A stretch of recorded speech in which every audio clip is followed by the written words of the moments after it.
Welcome to the Conversations That Matter podcast. We are going to talk about the events that took place a year ago. I think a crucial time in our country's history was the time period between the election and the events that took place in the early morning on January 7th. Notice I didn't say the 6th, January 7th, when I believe the real, if you want to call it an insurrection, the real overturning happened.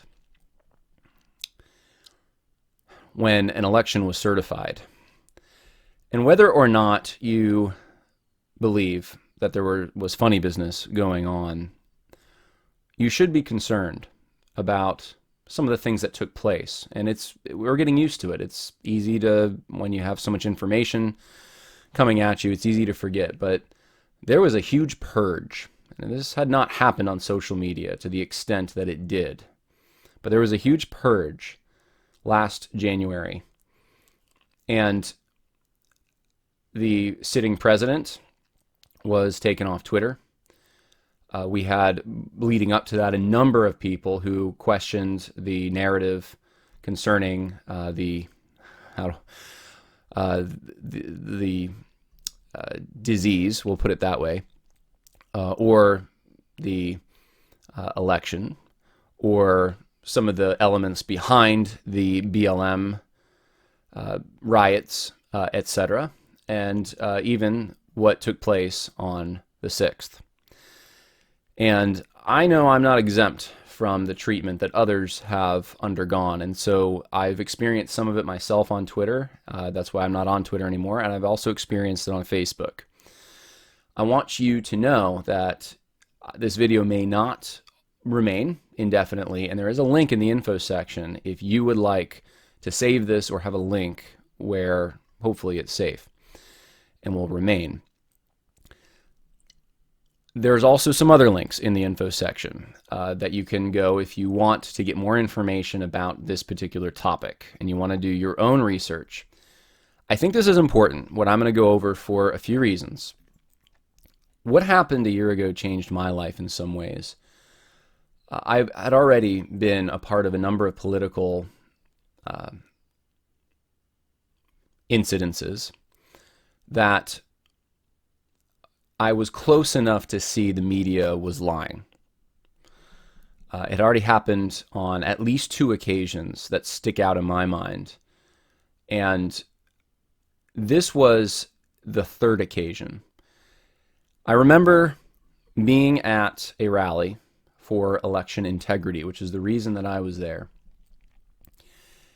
And I had been at a number of these before the 6th. This one was different. And there were a number of things that made this one different, and I'm going to go through a few of those in a moment. There were a number of things that stuck out about that day, but if you had to reduce it all, everything that really shook me that day, the moment that stands out the most was when I was passing the Department of Justice, DOJ, on my way to the Capitol after hearing the entirety of President Trump's speech, and looking up at a window and seeing an agent who doesn't have a job except for the fact that we pay taxes and we pay his salary, flipping off the crowd.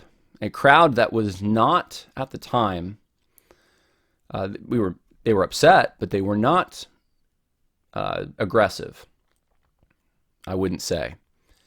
And I saw that, and I saw a crowd get aggressive, and I saw laughter and mocking, cell phones coming out, taking pictures from the 3rd, 4th, 5th stories of the DOJ building, staff workers doing this.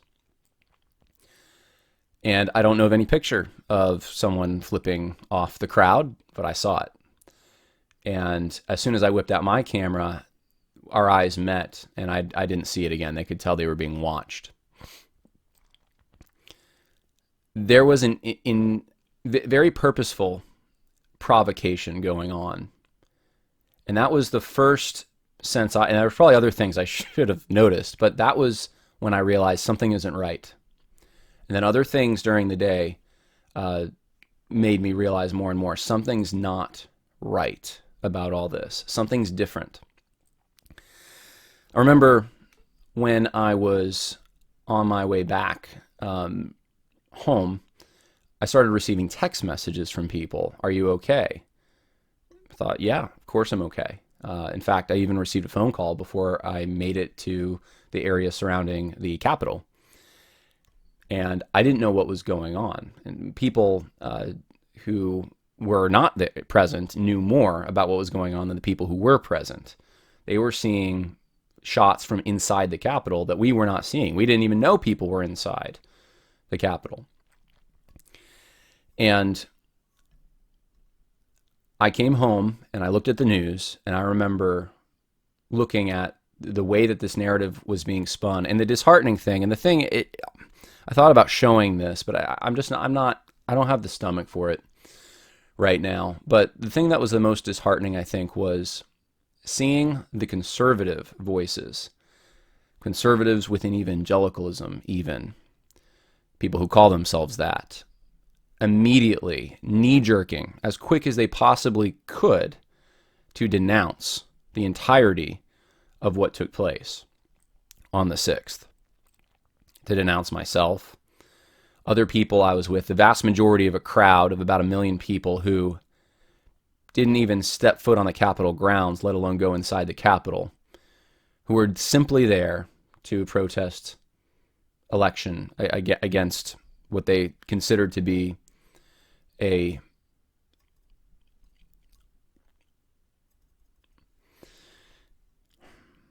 trying to think what word to use. I'm probably not going to escape the algorithms anyway. A compromised election. And they're guilty of believing the media spin on this.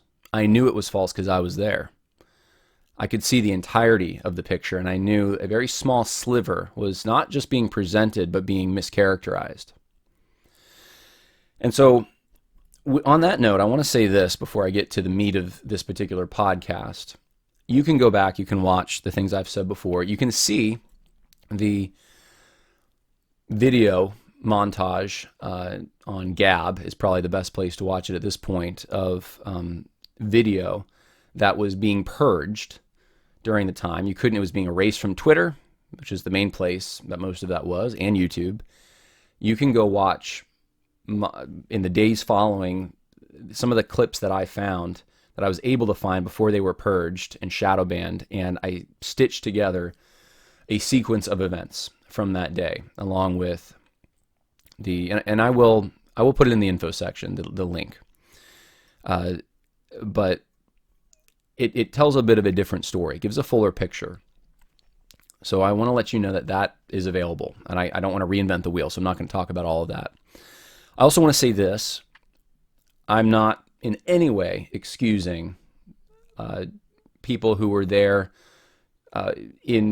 with the right motive, let's say, to protest for election integrity, to support the president, and they ended up doing wrong things. They ended up breaking a window, or going in, being disrespectful, to putting their feet up on Nancy Pelosi's desk, these kinds of things. Although now I found out that particular shot was media coordinated. There was a cameraman in the room basically telling that individual to do that.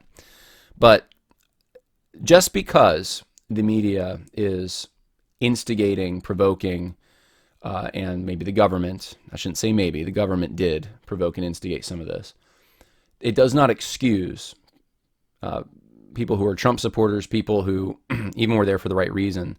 It doesn't excuse them for some of the things they did knowingly that were wrong. And so this is not about that. This is not about saying that everyone in that entire crowd is as pure as the driven stow and did nothing wrong. I'm sure there were people who did. One of the big problems, though, is we don't know exactly what happened. We don't know which people were federal agents and which people were working for other organizations, Antifa provocateurs like John Sullivan, we know him, and Trump supporters, especially those who made it inside the Capitol, those who breached gates. These are the things are, and I'm going to show you today. This is where things become less clear. Although there is one thing that becomes more clear. What becomes less clear is how many were Trump supporters. What becomes more clear is how many appear to be working for another side, for the federal government. And it is becoming more in focus every day. And why do I say that? Because the accusation often made is, if someone even suggests such a thing, is they're a conspiracy theorist or something like that. And there's really two things that I try to, well, there's three things that points I want to make before I get into the meat of all of this. One is this: human nature. I start off with a biblical understanding of who humans are, what they do. Jesus said that he knew what was in the heart of man. He didn't need anyone to tell him about it. He knew. And corruption came from within man. People are susceptible to corruption. People, especially there's something called the mob mentality. People, no matter who they are capable of being whipped up into a frenzy. And you get a crowd of 1 million people. I don't care if it's to support teddy bears. You're going to have some real bad apples in that crowd if there's 1 million people who are totally ready to be taken advantage of by those who would be whipping up a mob and using crowd control techniques. So human nature is the first thing I look at. And that guides, that's an undercurrent that goes through all my analysis. The other thing is I look at the primary sources. It's very important to me. Video, testimony. I'm not starting out with secondary sources. Now, sometimes some of the sources I'm going to show you today, if you look in the info section, these are documentaries and one great article that pieces together some great primary sources. But you have to keep in mind when you're even looking at those things, there's a power of suggestion that's going on in the way things are framed. Media does this all the time. Focus on the primary sources. Try to even make sure if there's a link there, click on the link. Just do a few of them and just make sure, okay, they're not just lying to me. This is actually something that took place. And here's the other thing I would say, try to make sense of the whole. In other words, get all the information you possibly can and then create a paradigm that makes sense of everything. Don't start with a preconceived notion. And then, that's in biblical interpretation, we call this eisegesis. Don't start with a preconceived idea and then try to make sense of everything. The only preconceived ideas, I'd say, we have to have some. You can't be a blank slate completely. So I have a preconceived idea that humans behave a certain way, that there's a human nature. Humans are capable of corruption, this kinds of thing. But what I'm saying is don't start out with an idea of a conclusion before you've actually done your research, okay? We want to make sure that there aren't facts outside of the paradigm that contradict it. This is what the left does all the time. They try to focus in on something they can use to further their narrative. And they leave out the things that are inconvenient for their narrative. And so we want to make sense of everything, every fact, okay? So those are the three things. Now,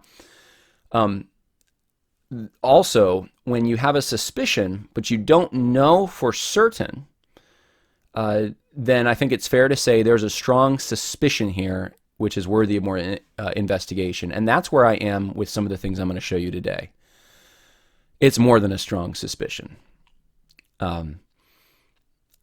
It definitely needs to be investigated. So, with all that being said, let's get into the topic here. How did it happen? I'm going to go through a Revolver news story. That's most of this podcast, and I'll put the link in the info section. The thesis of the story is that it was the 12:50 p.m. breach of the Capitol grounds in conjunction with a handful of suspicious individuals ripping down fencing and signage that set in motion the conditions allowing for the 6th to turn from a rally into a riot. That's the thesis. I think this thesis is supported. Now, I want to give some, in fact, there's more coming to my mind now, but let me give you some I wrote down, and if I have more that I remember after I read this, I'll tell you some more. Here are some questions that I had. Some of them in the days following, some of them since then, but these are just questions that still raise suspicion in my mind about the events of that day and the official media narrative. I told you about one of them, provocation at the DOJ. I haven't seen anyone report on this.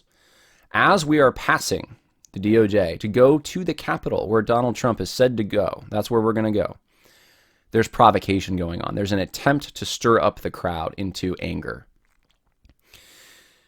Capitol Police Chief Stephen Sund at the time was denied an urgent request. He made multiple urgent requests for backup personnel and to declare the area a state of emergency.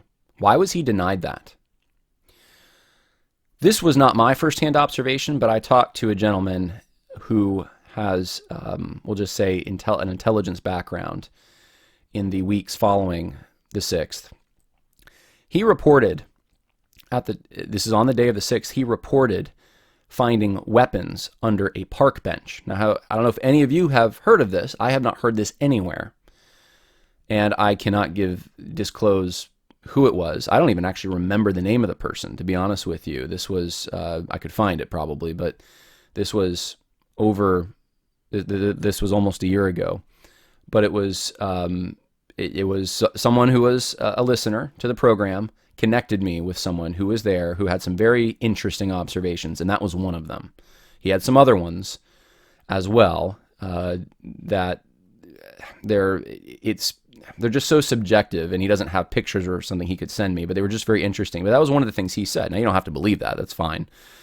I don't have the source. I'm giving this to you secondhand, but it goes along with everything else. That's the thing.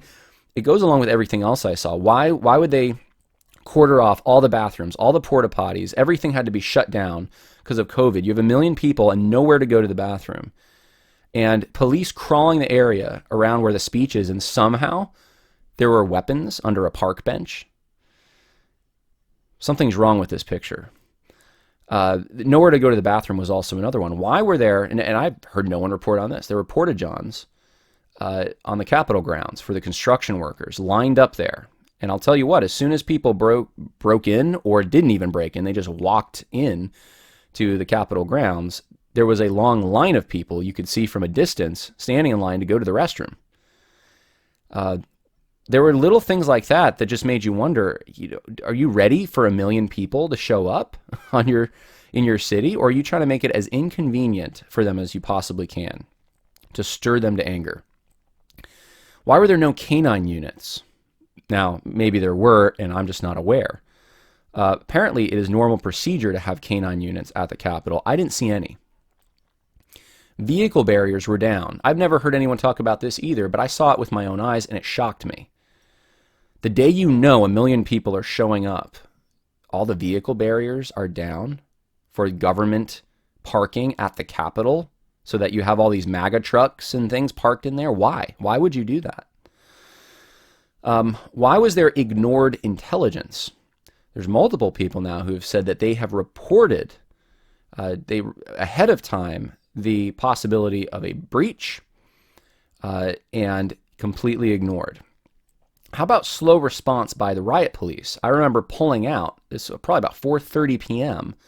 By the time, it took me a while to get from the Capitol area to the subway to my car and on the road. It took a long time. But as I'm pulling away, I'm seeing riot police. Hours late. How come there were police welcoming protesters inside? And there's video of it. And in fact, the rumor going around the crowd when I approached the Capitol area, because I asked someone in the crowd, are people supposed to be in there? And she said, oh, of course. There were some ladies, older ladies, who needed to go to the bathroom. They asked the police, and the police just let them in to go to the bathroom. So it's okay for us to be here.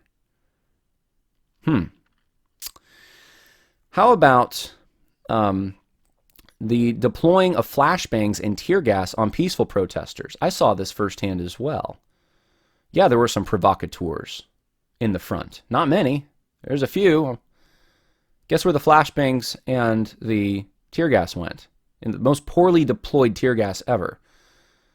It went on peaceful people who weren't being provocative. And you know what it did to them? It made them angry. Stirred up a hornet's nest. Now, some of this could be incompetence, but not all of it. Not all of this. Now remember, human nature. Not all of this seems to be incompetence. With the security that took place during the time of the inauguration, with the security that's just a general precaution that takes place in these important government buildings, why not that day?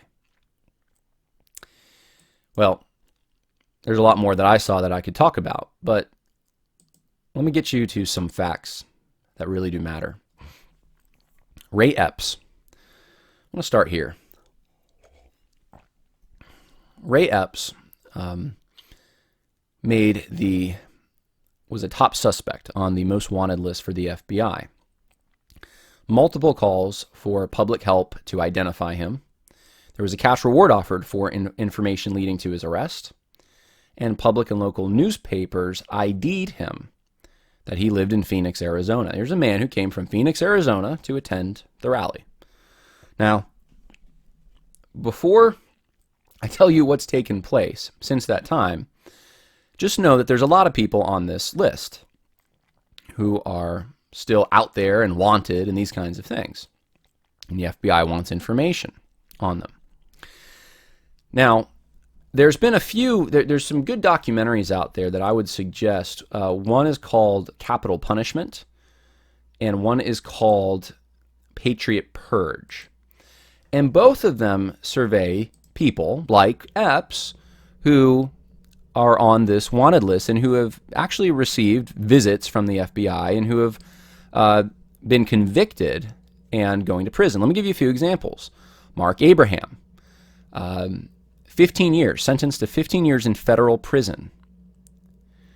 He's a former intelligence person who was encouraged to go in by another intelligence person. Paul and Marilyn Huber live in Homer, Alaska, and had a pre-dawn raid at their home. Emily Grace Rainey, a former PSYOPs officer, lost her security clearance, kicked out of the National Guard, simply for attending the Stop the Steal rally.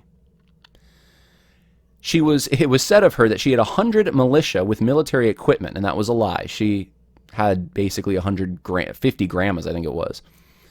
Richard David Barnett, sentenced to 11 years in prison for terrorism. There have been reports of people tortured, black mold, beatings, threats to harm one's wife, racist, if you want to call it that. I mean, the left does, but insulting, I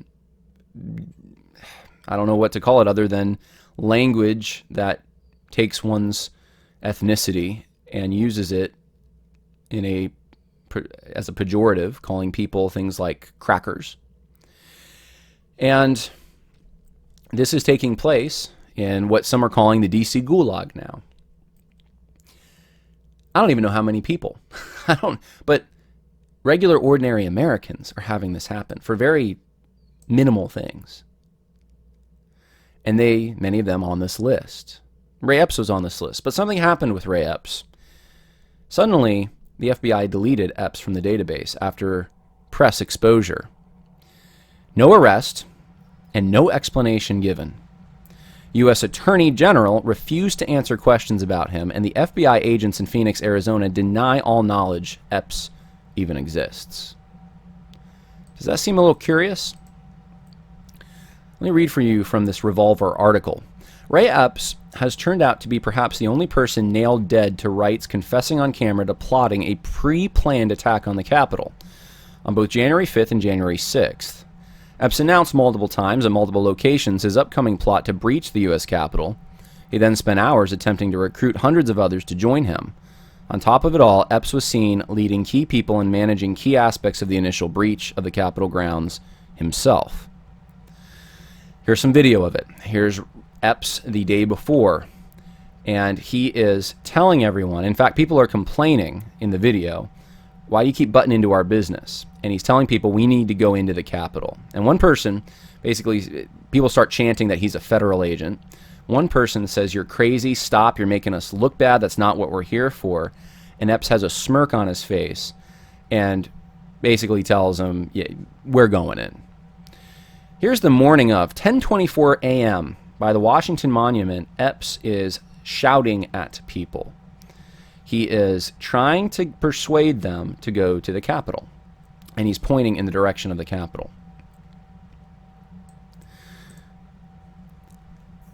Then came the breach, and this perhaps is the most important aspect of what happened on January 6th, and as it pertains to the media narrative. This is the most important thing, and it's what the media has left out. Epps actively orchestrated elements of the very first breach of the Capitol barricades at 12:50 p.m. while Trump still had 20 minutes left in his rally speech. And the sequence is very important here as I go through it. It is noteworthy that this Ray Epps breach occurs just 1 minute after Capitol Police began responding to reports of 2 pipe bombs located at DNC and GOP headquarters, respectively. Rather conveniently, the already handicapped Capitol Police thus had still fewer resources with which to respond to the barricade breach in question. The Ray Epps breach team had the amazing foresight to pry open the one walkway entrance that no one could avoid. So, if you're watching, you can see a map. From the rally to the Capitol, this would have been the logical route, the most direct route. Epps showed up at the very place the crowd would be going to. And here you can see some screenshots, and there's videos accompanying this of him being part of orchestrating, it appears, the breach that took place at 12:50 p.m. Now, this is a breach that is blamed on the Proud Boys. The Proud Boys showed up at the Peace Monument, which is right by this entrance, at about 12:45. But they were not there when Epps was there. Epps was there first, along with a number of other characters I'm going to introduce you to. And Epps is seen here being one of the big provocateurs who coordinated or helped coordinate this particular breach. He was very much a part of it, and he had foreknowledge of it, and he encouraged people to go into the Capitol before the 6th. Now, once he got in, Ray Epps is coordinating things by the media tower. There's a media tower in the back of the Capitol, in front of the back of the Capitol. There's this tower, and there's some people that are, there's a guy actually with a bullhorn I'm going to introduce you to who ended up coordinating a lot. But Ray Epps is right by him also coordinating. He's talking to people. He's giving directions. He's, in fact, there's, we'll get to it, but there's places in which he is negotiating with police as well. Now, there's another character, we'll come back to Ray Epps, there's another character you need to be introduced to named Fence Cutter Bulwark, because they don't know his name. But some internet researchers, and it's a shame it's internet researchers, this should be part of a congressional investigation. And the fact that there's not calls for this tells us where we're at. Honestly, conservatives should be the aggressive ones.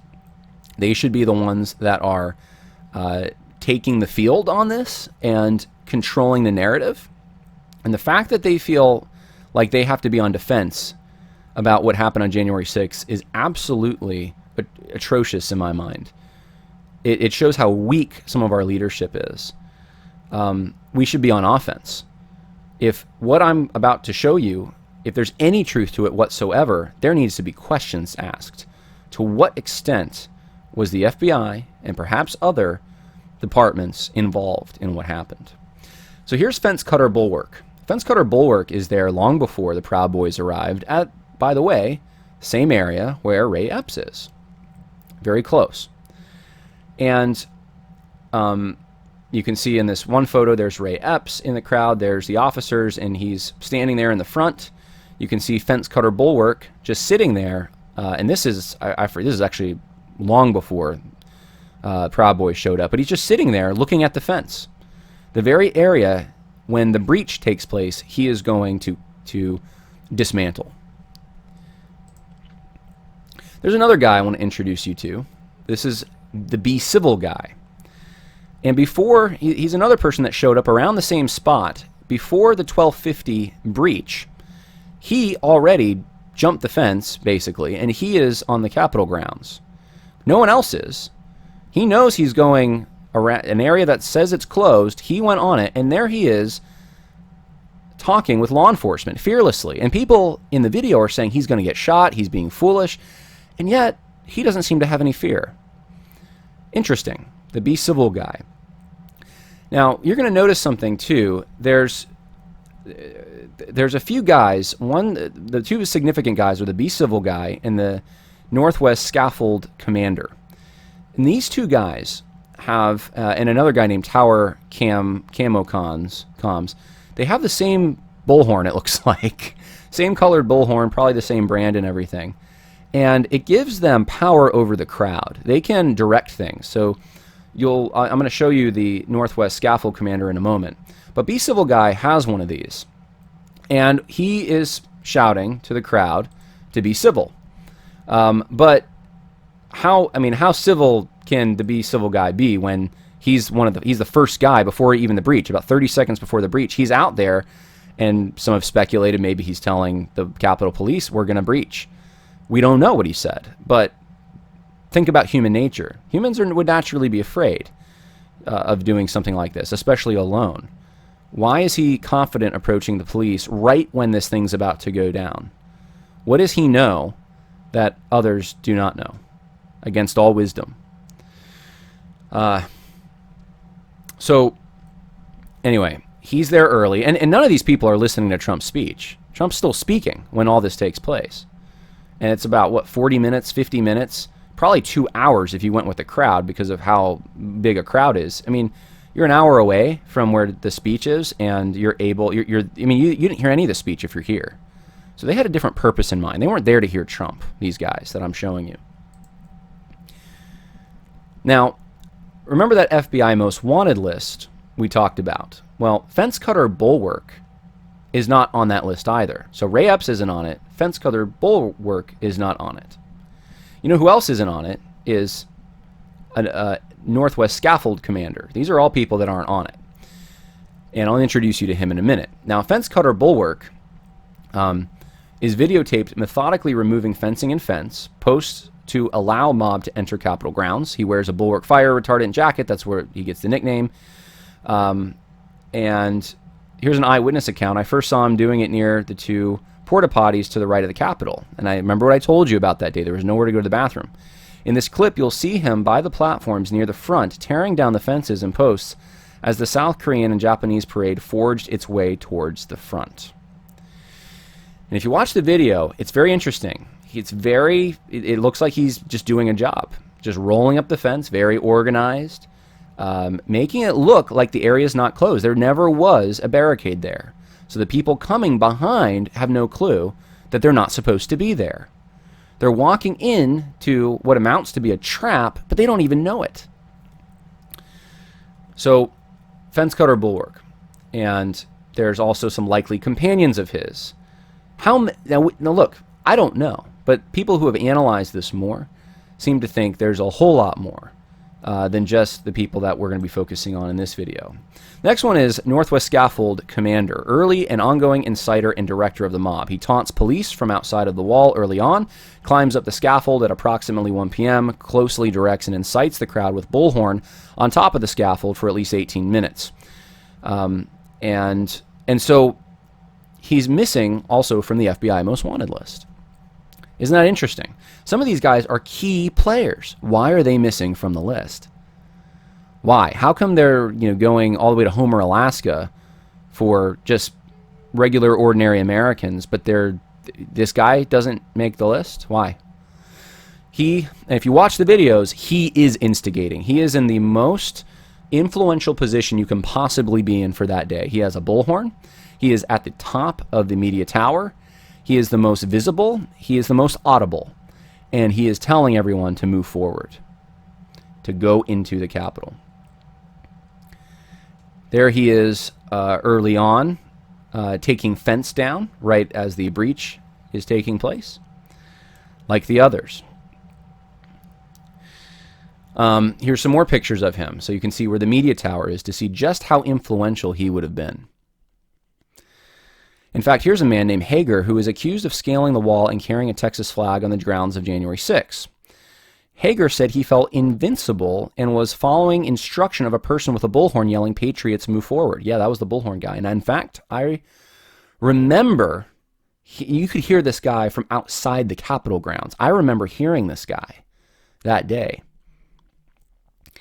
He's the most strategic position to give orders with a bullhorn. He said, "Move forward, we need help, and we got to fill up the Capitol," for 90 minutes. It's the damsel in distress thing. It's provoking people and telling them it depends on them. They got to get inside. Here's another guy. The guy's name is Black Ski Mask. Another guy just taking down the barriers. And guess what he's also doing? Not just taking down the barriers, he's hiding them. Taking down the barriers and putting them behind a wall here so no one can see that there were even barriers there. So when unsuspecting Trump supporters who are just there to protest for election integrity show up, they don't even know that there was a barrier there in the first place. Now, things with Black Ski Mask guy are really interesting to me. Ryan Samsel is one of the guys that is blamed for inciting the first breach. But here's Black Ski Mask guy ahead of him. And the FBI knows exactly who Black Ski Mask is already. And for some reason, they're still not prosecuting him. How do they know who he is? Well, the feds don't just have an ID on Black Ski Mask guy. They have an entire police report, and a shocking one at that. Just one day before January 6th, Black Ski Mask was yanked out of a bus by dozens of police officers who suspected his vehicle was packed with guns and bombs. His bus was stopped just in front of the U.S. Justice Department. There's a picture of it, and in the video that this screenshot was taken from is him on camera saying that they're testing their DNA, that there were some weapons found, and they're seeing if it belongs to them. This is interesting because how many of you have heard about this? A suspected bomb right in front of the DOJ or the U.S. Justice Department building, and guns apparently found, or I don't know if they were suspected of being found. I think they were. But you don't hear a thing about it. Not one thing in the media. And even despite this, they don't ramp up security anywhere. We got to start using our head here. The police knew about it. They were swarming all over this for hours. And yet, this guy is somehow free to be part of taking down fencing, the first initial breach. He's there, right there. What's wrong with this picture? And then there's Be Civil Guy. Be Civil Guy, I introduced you to before. Remember, he was on the, before the initial breach, he was on the Capitol grounds, preparing to negotiate with police, and then he kept shouting, "Be civil." Now, why he was doing this, you can only speculate, but it could be, he's certainly not just all about civility. It looks like he's the first one on the field, but he, it certainly maybe takes away suspicion or shows that he tries to separate him from being a provocateur if he does that. I'm not sure. Or there was a plan. If he was a federal agent, let's just assume, we don't know for sure. It looks pretty bad, but let's just say he's not. Or he is, I'm sorry. It may be that his orders were to basically, hey, keep this thing civil. We don't want damage. We want people to go in an orderly manner. So we have the Be Civil Guy here. Now, this is interesting to me. He is stopping someone from, there's a video of this. He is helping to stop someone from damaging a window where people could get into the Capitol. And he tells him, we're getting in, and directs him to go around where there's already a place they can get in that doesn't require them to break windows. Now, he pats the guy down. He's acts like he has law enforcement experience or something. He knows what he's doing when it comes to crowd control. That's what's very interesting about this whole thing. And he's very confident. Everything this guy does is extremely confident, from going out alone onto the field, talking to the officers 30 seconds before the breach, which is, like I said, during the time when there's less police there because there's bombs supposedly at the DNC and the RNC headquarters. Everything is working like a hand in glove. The Proud Boys show up right before the breach. You have the entrance they chose is the very entrance the unsuspecting Trump supporters are going to come behind, and they're not going to see the barricades that used to be there. I mean, everything is hand in glove. And this guy seems to know that there's something else going on. He seems to know there's a plan. But part of his modus operandi is to get people not to do damage, but to go in the proper way, which the proper way, I guess, is where the Capitol Police were welcoming everyone in and through the doors. Now, the interesting thing is here, Ray Epps does the same thing. Ray Epps says, guys, listen up to the steps and stay there. We're going to stay there for a while, after he negotiates with police on the steps. You see in this first picture, top left, there he is out in front negotiating with police. Bottom left, he then stands on the level of the police and he gives instruction. Everyone's looking at him and he's directing the crowd. Then here's another place where there's a guy getting mad at the police and he's like, hey, calm down. We already made our point. Now, why would this guy who says we're going to go into the Capitol the day before, we're going to go into the Capitol, literally says that. Why is he saying, they're not in the Capitol yet, but he's saying, hey, calm down, we made our point, guys, we're going to stay here for a while. It's very similar to what the Be Civil guy here is doing. You know, first guy out on the field, he's storming the Capitol grounds, right? But yet, don't do that, don't break that, and very adamant about it. And here's something else that's interesting. The guy who was breaking that window is Carhartt Wasp. And Carhartt Wasp was stopped by Be Civil guy at 2:56 p.m. Guess what? He's unindicted.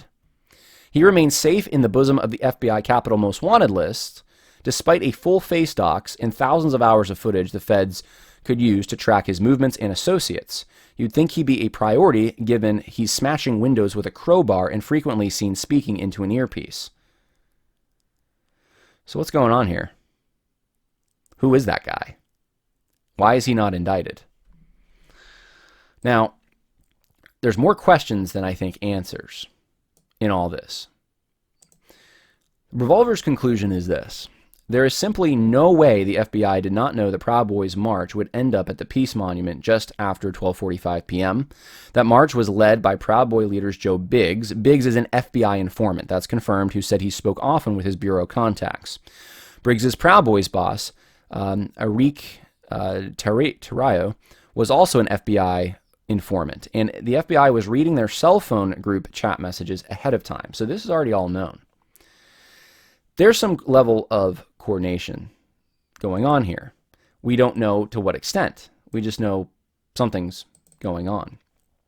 Forbes just came out 2 months ago, almost, with a headline: FBI and other agencies paid informants $548 million in recent years, with many committing authorized crimes. Now, I want to take you back to human nature for a moment and experience. We've seen what's happened in Michigan with the Governor Whitmer kidnapping situation, how most of the people involved were working for the government, but they weren't aware necessarily. There's only one guy, I think, who had full operational understanding of what was happening. The other guys didn't know. And that's very possible what could be even happening here, where you have people, there's some level of coordination, but they don't know who the other pieces in that coordination are. Some of these guys, they may not. They don't have to have full operational knowledge to be part of an operation. So Ray Epps may not know who, some of the Northwest scaffold guy is. There's just, they may know, but they may not. We don't know. And so that's not a requirement that we need for this to be a federal operation. The other thing is, knowing what we know about people and how people want to maintain power. They want to increase power. They want to get rid of threats to their power. And you have a guy that's trying to drain the swamp, so to speak. There's been a big target on President Trump. There was throughout his whole entire term. And I don't think it's any stretch to say that people from the deep state and all these agencies would feel threatened by him and his supporters. We know what happened during the Obama years. In fact, let's back up. We know what happened during the Bush years with the war on terror and the advances in the way in which the United States intelligence treated terrorism, how they were able to infiltrate, how they were able to manipulate foreign elections, these kinds of things. We know some of this. We know that Obama started turning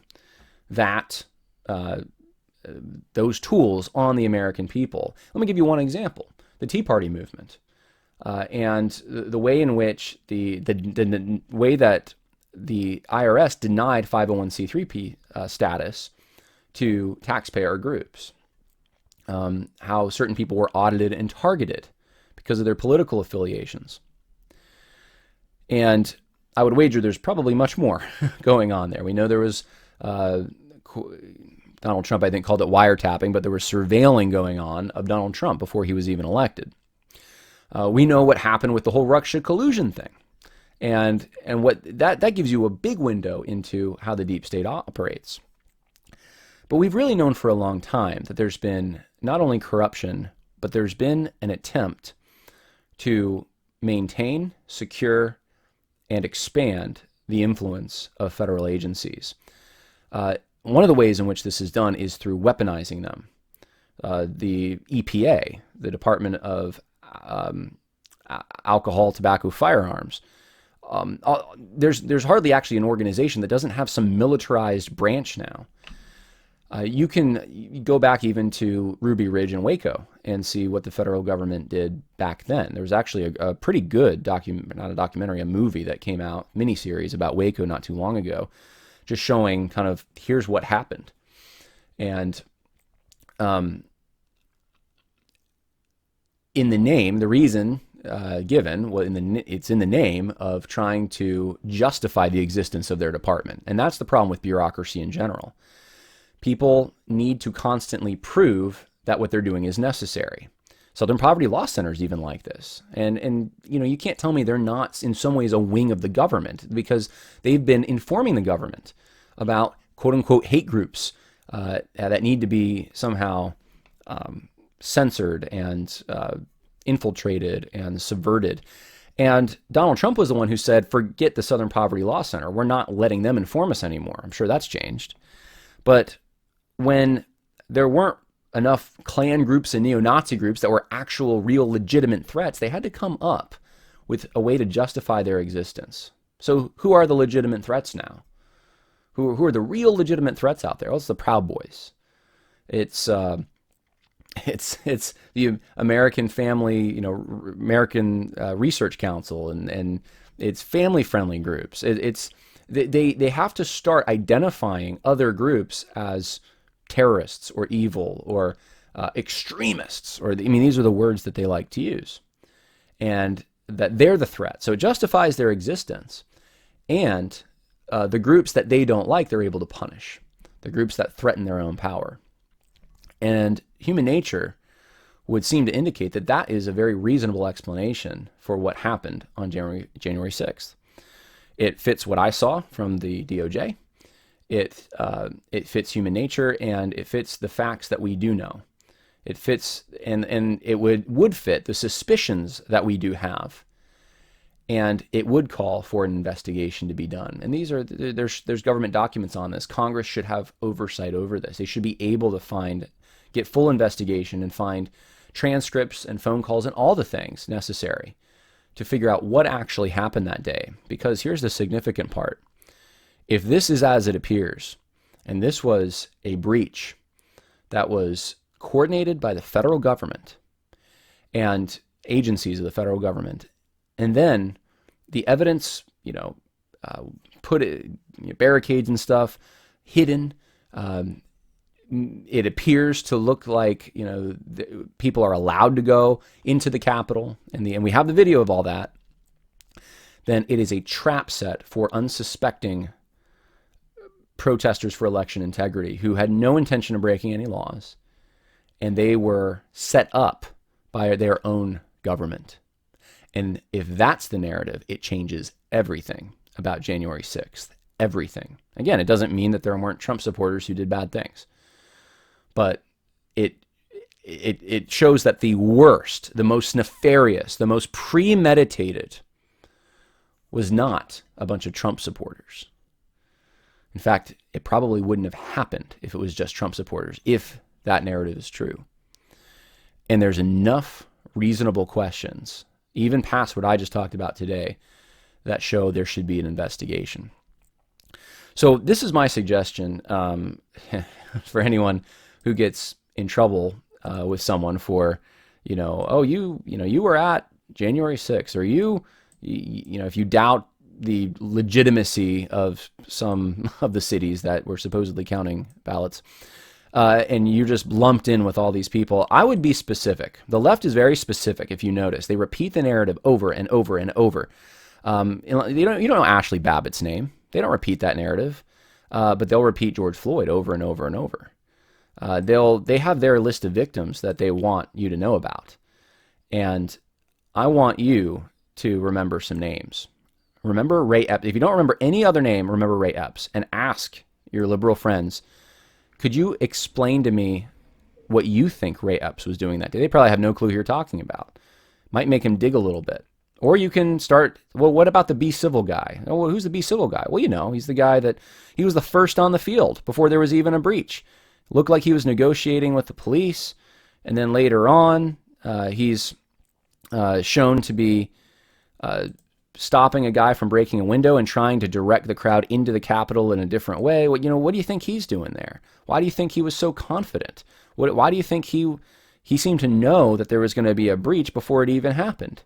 These are the kinds of things that you can ask people. Black ski mask guy. Why was he hiding the barricades? How come after his vehicle is pulled over and searched and investigated, and he's investigated, and there's a whole police report on him, how come there wasn't more security at the Capitol building, and how come he was allowed to go on the Capitol grounds? You can just go all day with this kind of stuff. Why is Carhartt Wasp the guy not... we got his face, we got thousands of hours of footage, and yet he's unindicted? Why is that? There's a lot of questions floating around out there, and we don't have a paradigm that makes sense of them. The best paradigm we have is that there was federal coordination, and not just coordination, but instigation. That's the best paradigm we have. Now, I'm open if there's another paradigm that makes sense of a lot of this stuff, but it doesn't appear that there is. So force the other side to come up with a paradigm that makes sense of the facts that they can't make sense of in their own. That's what needs to take place. Now, this is, yes, I'm focusing more on politics, but this is important for even just Christians living their ordinary, everyday lives. I'm not saying you got to spend 1 million hours online researching all this stuff. I think you can just remember a few things. Remember Ray Epps. That's all you need. Ask people who ask about, talk about this. You can ask them about that. I think the reason it's important is because the church is not exempt from these kinds of things. Christians aren't exempt from these kinds of things. The same treatment that people protesting for election integrity are getting, it's the same treatment that everyone is going to get who's on the wrong side of the political divide, and Christians are automatically there. It is the same treatment that even I suspect in coming years, you're not going to see the same kind of a march for life. It'll either change to be not really the march for life like it has been, or it's going to be viewed as an extremist kind of thing. These kinds of weapons that we're talking about, these intelligence weapons, the treatment that people are getting where a federal agency can just knock down your door at any time at night, your kids could be sleeping. I mean, this has happened. And they come in just because you happened to be, let's say, at the March for Life or something. I mean, why couldn't it happen for something like that? and then you're sentenced to prison. You don't even get a phone call. You're abused while you're there. I mean, some of this stuff is actually happening.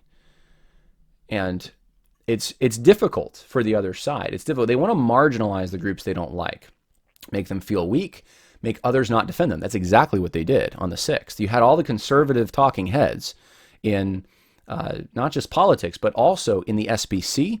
You had, I'm ashamed of it. I'm ashamed of it. And I could give you names, and I don't want to. I hope that people have learned their lesson, but they need to apologize. The people who knee-jerked that day and immediately denounced the whole entire crowd, immediately bought the media narrative on this whole thing, because that same weaponry is going to be used against you.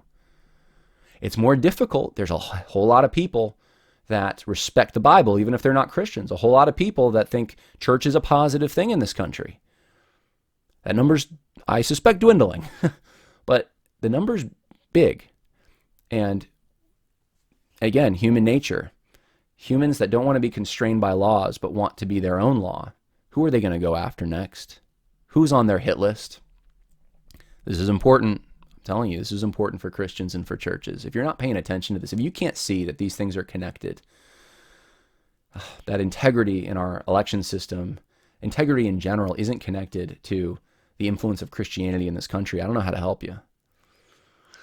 But they are connected. So that's, I wanted to just give you that. It's very sobering. It's been sobering for me. I've actually been, on a personal note here, I've been getting over a sickness. I'm just starting to feel better today.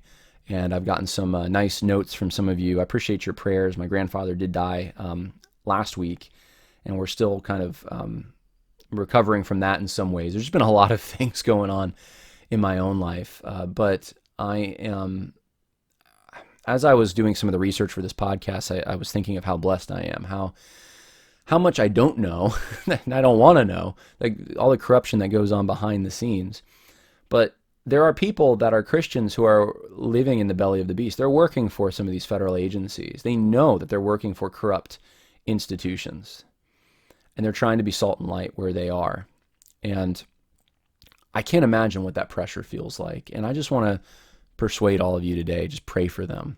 Pray for the people who have a conscience, and Christians in particular, that work in these dark places, that they would be a light, that they would be as wise as serpents, innocent as doves, and that God would protect them, because things are getting darker, in some ways scarier. Power is being centralized more and more and more, and it's not even, I hate to break it to you, it's not even with Congress, it's not with the president, it's not with the Supreme Court, as much as it is the bureaucracy. The people that stay there from administration to administration, and they never leave. They keep their job. They hire who they want, people loyal to them. They have more influence in some ways than the president does. And so the people who work under them, they could have real targets on their back if they don't go along. So that's all I wanted to say about that. Hey, God bless. Despite how I know challenging this message is in a way, this realization, just know that God is in control. And whatever happens, we need to be inspired by stories from the Bible of Christians. Paul went to jail, okay? Peter, we can talk about Bible characters. We can also talk about characters from church history. And it's an honor to be persecuted. It's for the name of Jesus, especially. And they may not say that. They may not tell you it's for Jesus. Maybe for upholding his law. That's what I was doing in D.C. God hates unequal scales and measures. Lying is evil, and that's what I'm there to support, the truth. Maybe because you love Jesus so much, you want to keep his commandments, you want to support his law, and it's for him that you suffer. So uphold his law, keep standing, and rely on him to protect you. He's protected me, and he will protect you. And even if you do land in a place that's depressing, that's in prison eventually, count the cost. Is it better to please God or please men? It's better to please God. And I think we need to get in that mentality as soon as we possibly can. We need to get used to it. That possibility doesn't mean dreading. It just means being wise and being ready for enjoying every minute we have. And most of all, not throwing other brothers and sisters under the bus. not thinking that we can buy ourselves time and comfort and pleasure or whatever position if we simply separate ourselves from the real extremists, who the media says are extremists. I'm telling you, that's the play being made in supposedly conservative Christianity right now. I'm telling you it is. And it's the worst play imaginable. And we have to be more aggressive. We have to be more direct. Be inspired by even stories of, go back and look at even what happened in Germany in the 1930s. Be inspired by the stories of people who stood at that time and realize where this train goes. Realize the little compromises lead to bigger compromises. You got to make a line right now and be that kind of person that you can go to bed with and sleep with at night. All right, God bless. More coming later this week. Probably not quite as heavy because we can't handle this all the time, but we need a dose of the truth sometimes. So I hope that was helpful. Bye now.